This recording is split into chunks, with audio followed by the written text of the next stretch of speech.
Police got wind of the situation at around 10 a.m. Saturday. That is when the attackers reportedly gained access into the building.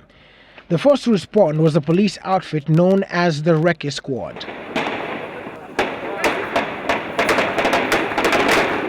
But by the mere sound of the guns, it immediately emerged that these were sophisticated weapons that required sophisticated weaponry. And so the Kenya Defence Forces, drawn from different parts of the country, were called to the scene. At around 1 p.m., the special unit of the Kenya Defence Forces was in the mall. By this time, the terrorists had taken charge of all the floors of the Westgate Mall. Sources told Citizen Television that the terrorists were not entirely from the Somalia-based Al-Shabaab militia outfit, but a gang of more than 25 drawn from different nationalities and who were linked to terror outfit Al-Qaeda. The first phase of the operation required accuracy, and as such, the special unit of the KDF, headed by a commander reporting directly to the Chief of Defence Forces General Julius Karangi, began operations to pacify the floors and rescue the hostages. A military source told Citizen Television that the situation was complex because of the hostages, and as such, the team that was in Westgate was one specialized in house clearance, a method of eliminating the enemy while saving the maximum number of hostages. Then came phase 2 of the operation. The military special forces unit began carrying out surveillance and satellite imaging of the premises from above, even as they studied the schematics. It was then that it was established that most of the terrorists were holed up in a strong room on the 4th floor with hostages, even as the terrorists took turns patrolling the building, especially at night. The strong room door was blown open by what we were told was heavy artillery. The building had several vents, allowing the hostages to use them as escape routes, but the terrorists also used them to do rounds in the building. And then this happened. This was, according to sources, smoke coming from the generator room.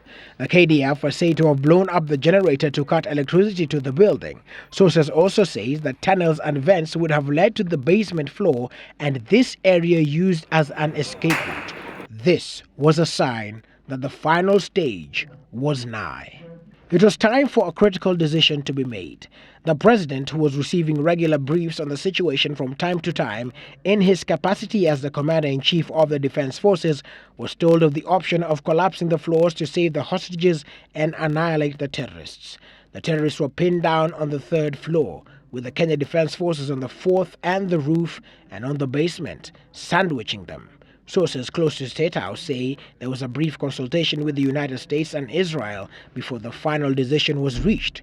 The final push was executed. Floors of the Westgate Mall collapsed, and there are several bodies still trapped in the rubble, including the terrorists. Details continue to emerge as to how this attack happened. Shocking details that the terrorists have been in the country for over 1 year as they planned the execution of the Westgate Mall attack.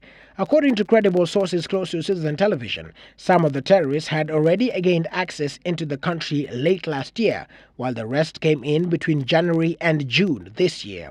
Upon arrival, all the suspects rented houses in Westlands near the mall, some as close as a walking distance. Just 6 months ago, they rented a shop in the building masquerading as mobile phone sellers, and it's from here that their plans to terrorize the capital city began. Among the items recovered by police from the suspects is a house plan of the mall, which is not readily available to tenants, raising questions. Did money exchange hands for the suspects to get the plan? The weaponry that was in the building was from a room they had converted into an armory, slowly getting the weapons inside. For now, the building remains under the care of the Kenya Defence Forces as experts comb through some of the CCTV footage to aid in the investigations. Willis Raburu, Citizen TV, Nairobi.